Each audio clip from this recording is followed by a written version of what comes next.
जोहार साथियों, आप सभी साथियों का मेरे चैनल हमारा आवाज़ में बहुत बहुत स्वागत है। दोस्तों, आपने advocate father Peter Mahendra Tigga ji का स्पीच पार्ट 1 में देख चुका है।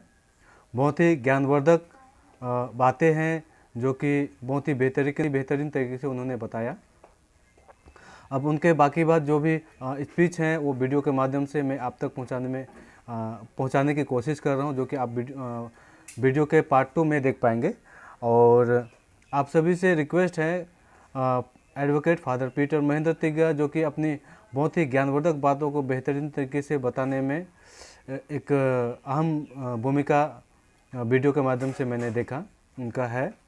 तो वीडियो को ध्यान से देखिए, देखने के बाद में अच्छी तरह से समझने की कोशिश कीजिए और समझने के बाद अपने दिल में उतारिए, क्योंकि आपकी ज़मीनी अधिकार में ये एक्सपीरियंस, ये नॉलेज आपका बहुत बड़ा रोल अदा कर सकता है। और आपके दिल में एक चिंगारी उत्पन्न कीजिए। ज़मीनी अधिकार की लड़ाई में आपको अहम रोल अदा करना है। और आप सभी दोस्तों से मेरा अनुरोध है, आप इस वीडियो को देखते हैं, देखने के बाद में अपने तक सीमित ना रखें। आप जिनको भी जानते हैं, जो भी आपके कांटेक्ट में हैं, उन तक फॉरवर्ड कीजिए। ग्रुप के माध्यम से हो, पर्सनल हो, उनको कॉल कीजिए कि वीडियो को आपने देखा कि नहीं देखा है। अगर नहीं देखा है तो देख लीजिए। उसके बाद में पूछिए कि वीडियो कैसा लगा। और मैं समझ नहीं पाता हूँ, जितने भी मेरे दर्शकगण हैं वीडियो तो देखते हैं, लेकिन पता नहीं क्यों अभी तक चैनल को सब्सक्राइब नहीं किए हैं। चैनल को सब्सक्राइब करने में कोई पैसा नहीं लगता है, फ्री में आप सब्सक्राइब कर सकते हैं। इसलिए आप सभी से अनुरोध है कि चैनल के जितने भी लोग जो सब्सक्राइब नहीं किए हैं, सब्सक्राइब कर दीजिए। बगल में जो बेल आइकन दिखती है उस बेल आइकन को प्रेस कर दीजिए, जिससे कि जो भी वीडियो मैं अपलोड करूं आप तक तुरंत पहुंच जाए। और आप लोग वीडियो तो देखते हैं, लेकिन लाइक डिसलाइक कुछ नहीं है। मतलब आपको वीडियो देखने के बाद में कैसा लगा, नहीं लगा, आप लोग ये रिस्पॉन्स ही नहीं देते हैं। और कमेंट बॉक्स में पता नहीं इतना कंजूसी आप लोग क्यों करते हैं। कमेंट कीजिए कि आपको वीडियो देखने के बाद में कैसा महसूस हुआ, या फिर वीडियो आपको अच्छा लगा, नहीं लगा, या फिर क्या कमी आपको दिखाई दिया वीडियो में। कमेंट आप लोग बिल्कुल भी नहीं कर रहे हैं।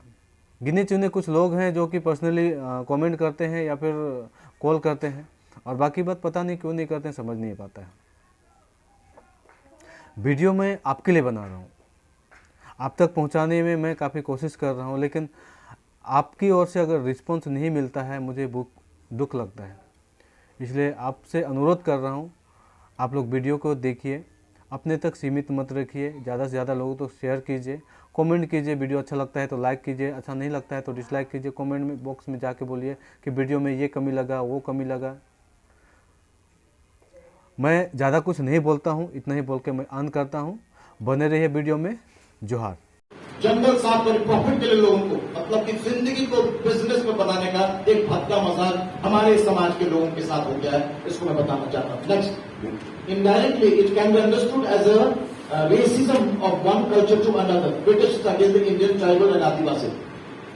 वो अंग्रेज, वो सफेद चमड़ी वालों ने हमारे साथ जो एक दरिंदगी की है, ये बहुत ही पेनफुल, बहुत तकलीफ दे है। मैं वो बताना चाहूंगा। नेक्स्ट, तो कॉन्सेप्ट ऑफ लैंड एंड जब मैं दूसरे चैप्टर में घुस रहा हूं कि आखिरकार आप जो जमीन के राइट्स की बात कर रहे हैं, क्यों करना चाहते हैं।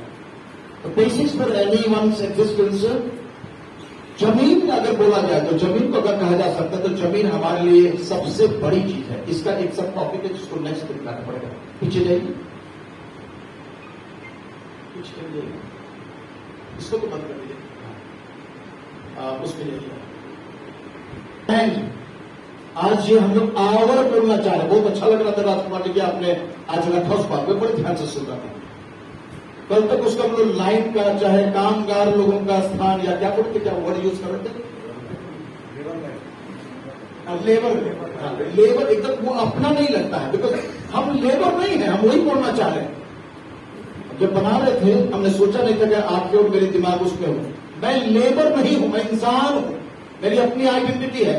और हमें जिंदगी, मेरे बच्चे को जानते हैं, उस लेबर के उस इतिहास में नेक्स्ट जो फायदा मेरे बच्चे जो होने वाला है वो भी लेबर ही कहलाएगा। उसके बाद का भी लेबर कहलाएगा। एक ऐसा सिस्टम में हम लोग पैदा हो रहे हैं। यहां पे बोलना चाहता हूं, our land is more valuable than your money. वो तो बिजनेस के लिए आए थे, लेकिन आज हमें बताना चाहते ब्रिटिश के साथ में यहाँ इंडियन को भी, जो हमारे साथ उसी प्रकार का सलूक कर रहे हैं कि our land is more valuable than your money, it will last forever, it will not perish even by the flames of fire, as long as the sun shines and the water flows. This land will be here to give life to human beings and animals. We cannot sell the lives of people and animals, therefore we cannot sell this land. इसको मैं बार बार छाकर बोल रहा हूं कि एक बार हम लोग जमीन बेच देंगे, याद कीजिएगा। कहीं पर भी इसको संदेश बना दीजिए, घरों में चिपका दीजिए कि जो भी छोटा सा माटी आपका अगर बंदोबस्ती हुआ है तो उस जमीन को मत बेचिए। अब कुछ लोगों को मैं वहां के असम उधर टेंगरी इलाके में याद कर रहा हूं या डिगबोई इलाके में, अब शराब में लोग वो छोटे से जमीन जिसकी बंदोबस्ती बाबूजी ने करा था उसको भी दाव पर लगा रहे हैं। कहां से कर पाएंगे कि आप जमीन नहीं कर पाएंगे। तो बोलना चाहता कि लैंड बेचने की चीज नहीं है उसको। We cannot sell the lives of people and therefore we cannot sell the land. It was put here by great spirit and we cannot. A great spirit का मतलब हम लोग जो आदिवासी समाज में कहते हैं ऊपर के भगवान को बोलते हैं, ग्रेट स्पिरिट बोलते हैं। And we cannot sell it because it does not belong to us. ये हमारी अपनी नहीं है। ये जमीन जो हमारी है, जो वहां पर हम बात कर रहे हैं, जो अभी हमें नहीं मिली है, जो हम मानना चाहते हैं, ये जमीन हमारे पूर्वजों की दी हुई है, भगवान का किया हुआ है। हम ये मानते हैं। ये बेचने और खरीदने के, क्योंकि मां को कोई बेचता नहीं, मां पैदा करती, मां को कोई बेचता नहीं। जमीन किसी प्रकार की मां है और उसे बेचता है। आदिवासी ये महसूस करके चलते हैं। नेक्स्ट पीछे बढ़ जाइएगा।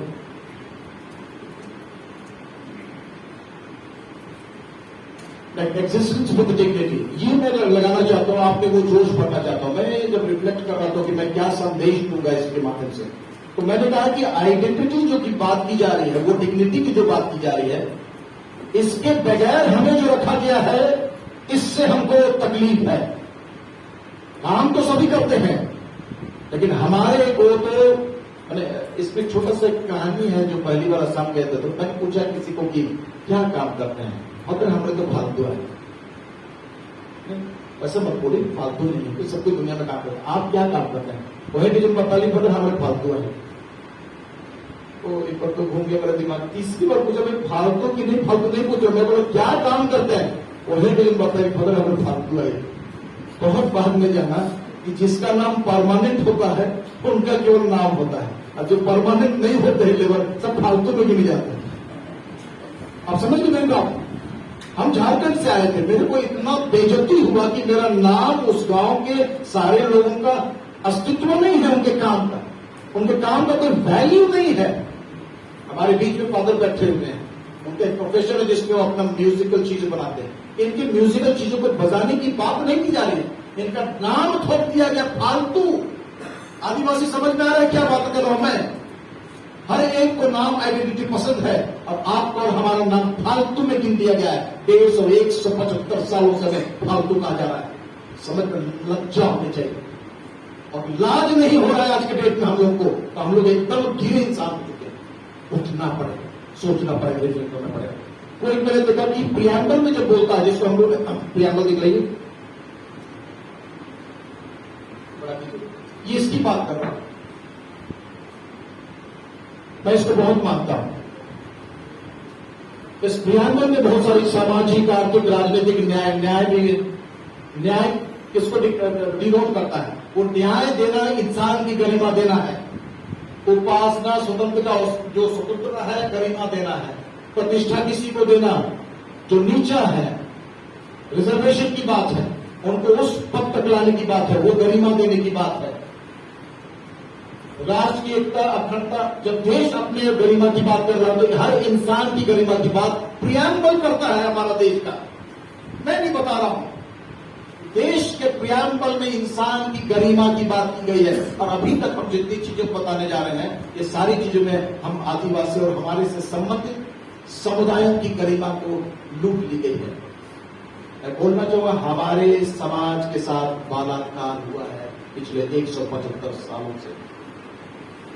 सुप्रीम कोर्ट बैठा हुआ देख रहा है, संसद बैठा हुआ देख रहा है, मुख्यमंत्री अपने विधानसभा के साथ देख रही है, मंत्रालय देख रहा है, लेकिन कोई भी आदिवासियों के प्रति सजग होकर के और चेष्टा नहीं कर रहा है कि इनको सचमुच वो गरीबा सम्मान दे सके।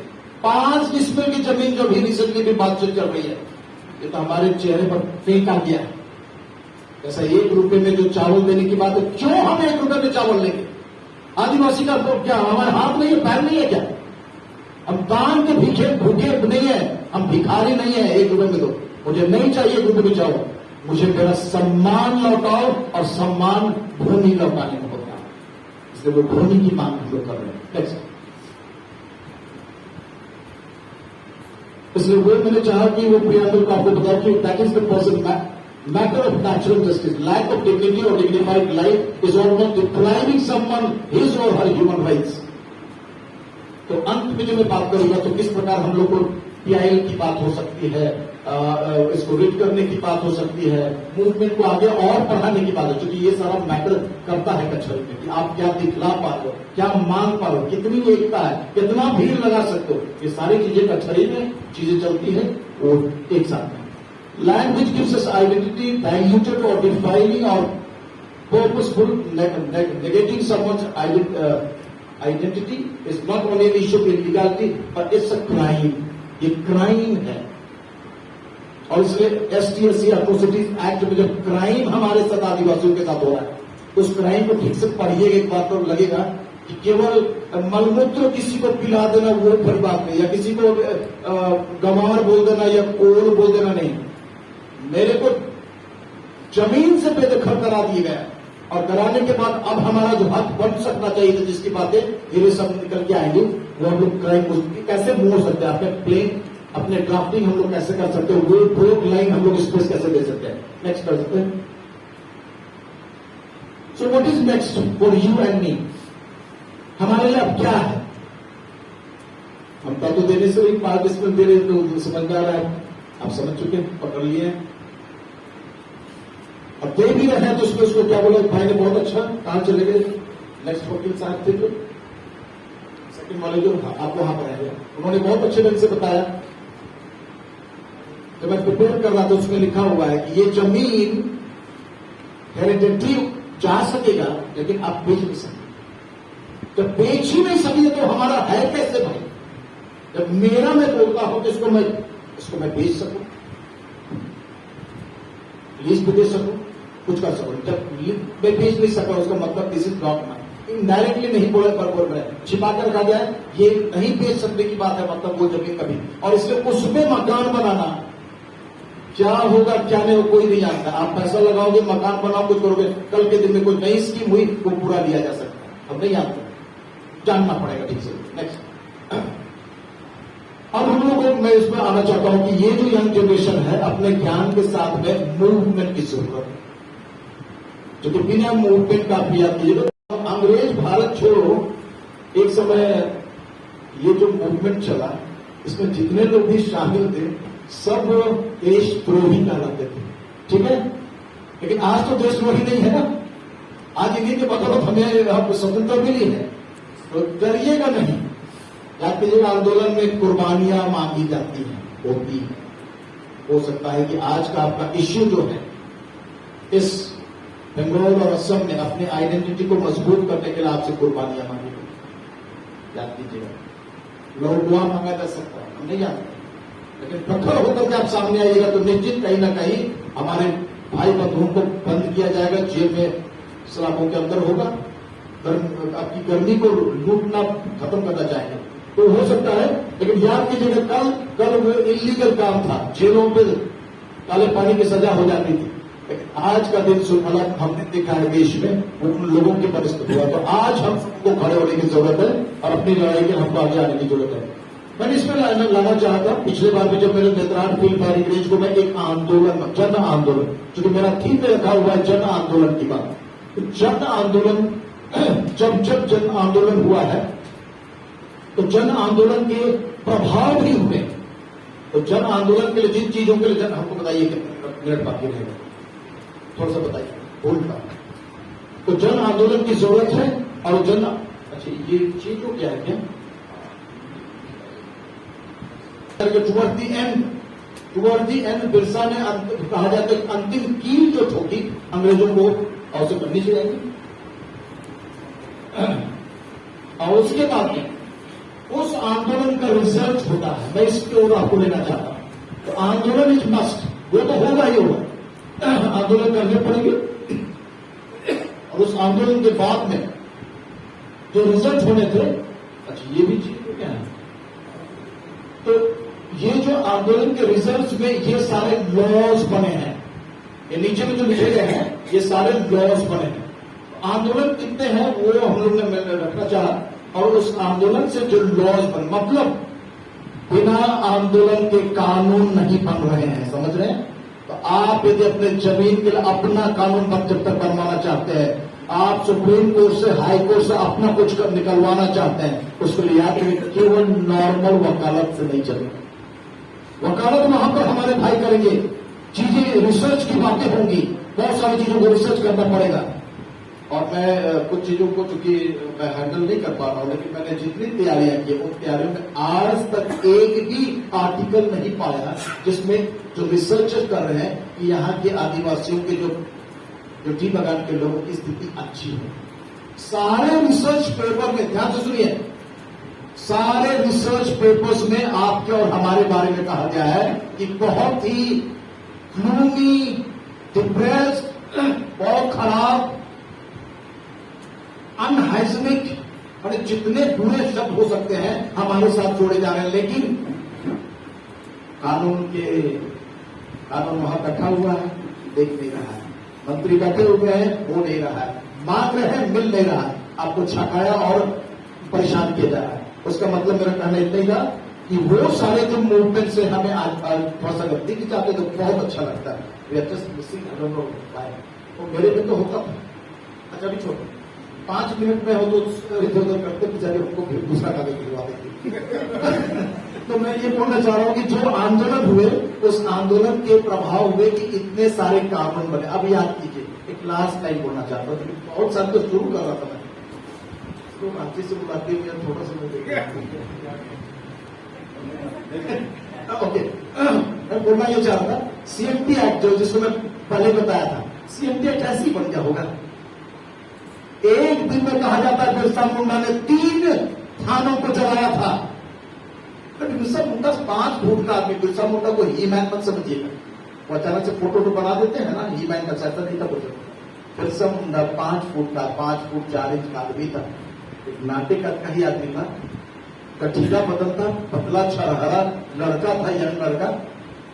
एक दिन में अगर उसके साथी मिलकर 3 थानों को जलाते, मतलब थाना नहीं होता था कि सड़क के घर में एक थाना और 5-10 किलोमीटर के बाद एक दूसरा था, एक थाना होता था खूंटी में और दूसरा थाना होता था लोहरदगा में, और जला देना समझते हैं मतलब कितना जज्बा खूंखार रखा उन्होंने उनके दलों के साथ।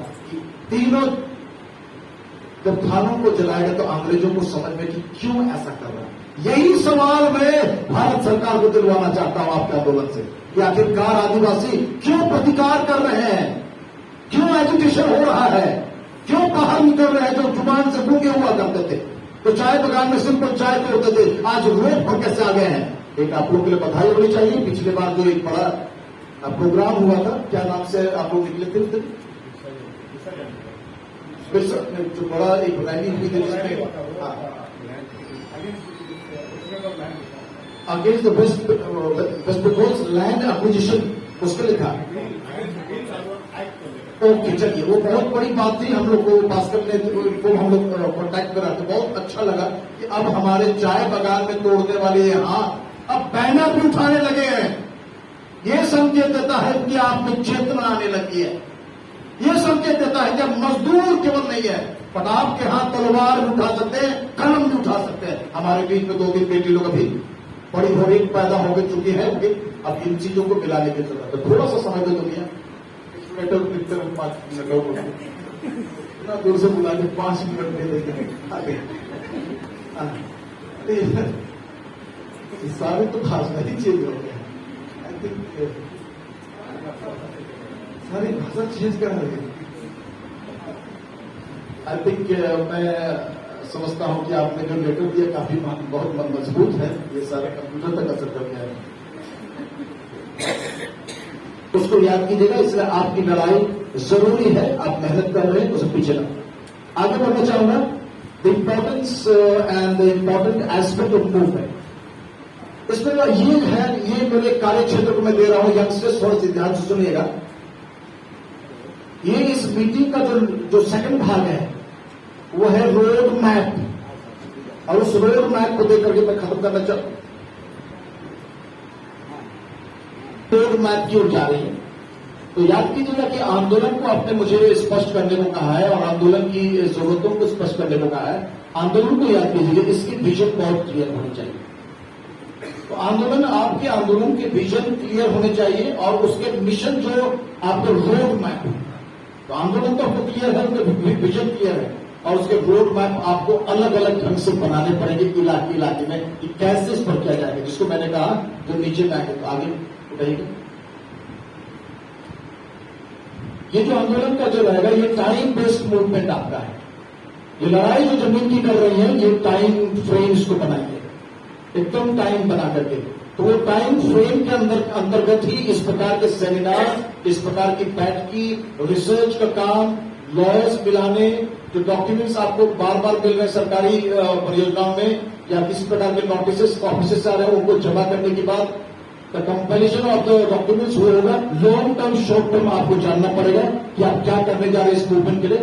फाइनेंस की जरूरत होगी, तो भैया मत सोचिए कि हर चीज अभी सरकार अभी यहां भी झांक सकती है कि आखिरकार ये जो यहां हो रहा है कैसे हो रहा है। तो फाइनेंस आपको जमा करने पड़ेंगे।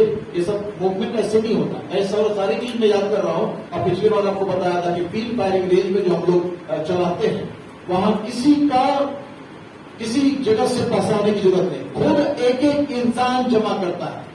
5 रुपए में वो 3 रुपया सेंट्रल कमेटी जाता है, 2 रुपये गांव कमेटी में रहता है। उसी 2 रुपये से जब भी रांची आना पड़ता है तो जेरो जेनरल जो वहां के सेक्रेटरी साहब है जो आए हुए थे, वो जब जुबान देते हैं कि भैया हम लोग को रांची चल रहा है रात भर, उसी 2 रुपये से गाड़ी भाड़ा करके निकलते हैं। और वो 3 रुपया होता है, वो सेंट्रल कमेटी के पास उस पैसे से लड़ाइयों के लिए चीजें लगाई जाती है।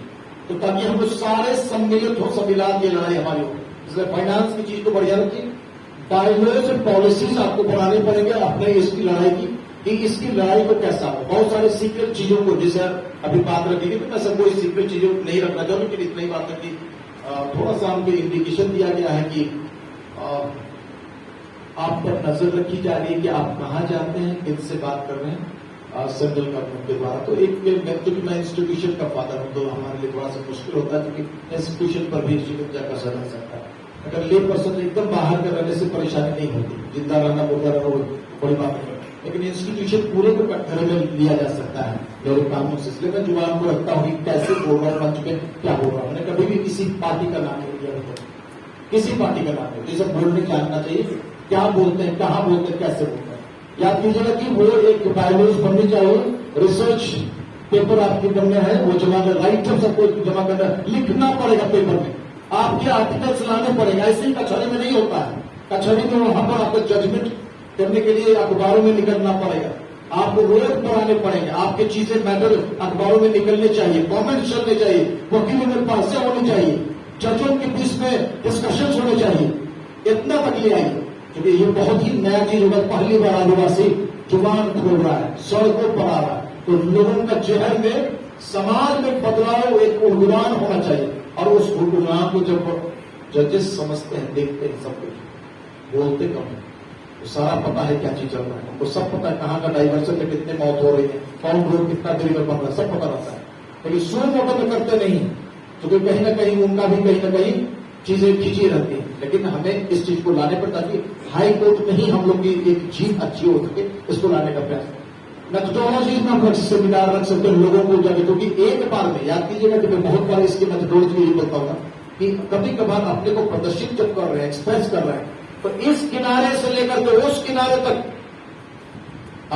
बेंगोल से लेकर सब कुछ कोने पर, कभी कभार एक दिन में सब जगह का चाय बगान में काम करने का एजिटेशन हो सके। एक दिन सब बंद हो जाए, एक ही दिन में, और दिखलाए अपनी ताकत। दोस्तों, संसार ताकत का खेल, ताकत नहीं दिखाइएगा, आप कुछ नहीं है। ताकत चाहिए, हमारे पास पैसे की ताकत नहीं है, लेकिन हमारे पास हमारे यूनिटी की ताकत है, आदिवासियों की ताकत है, अपने संस्कार की ताकत है, अपने समाज के चीजों की ताकत है। इन चीजों को मिलाने की जरूरत है, इनको बटोरने की जरूरत है, संभालने की जरूरत है। यूथ की बात निकली, यूथ हमारे इस पर लगे हैं, उस पर मोबाइल पर बिजी रहते हैं, एक मीटिंग बुलाने से आते नहीं है। बुलाने की जरूरत है, बच्चों को गाली मत दीजिए, यही यूथ हमारे कल के भविष्य है। इनको संभालने की बात है, सुलझाने की बात है। चलिए ये हो जाएगा सेमिनार्स, अवेयरनेस बिल्डिंग प्रोग्राम, ये सब करते रहते। अब हम आते हैं द हिस्ट्री और नीचे जो मैं बन चुका था, इसलिए मैं उसको जस्ट पार कर रहा हूं। इसमें मैं नहीं बताना चाहता हूं कि ये हम कहां से आए, कैसा, मैं यही पढ़ना चाहता हूं कि टी गार्डन वो ये सारे आर्टिकल्स मैंने जितने पढ़े, कहीं भी आपके बारे में, आपके सिचुएशन के बारे में अच्छाई नहीं लिखी गई, सबने लिखा बहुत बुरी स्थिति है। एक पढ़ना और सुनना जरूरी है साथ में करके। टी गार्डन को स्पेस विचर home truth in Bengal, beneficiaries of West Bengal government, शाह सुंदरी जो आया था, हाउसिंग स्कीम, समझ में उतना ही हेडलाइन होगा।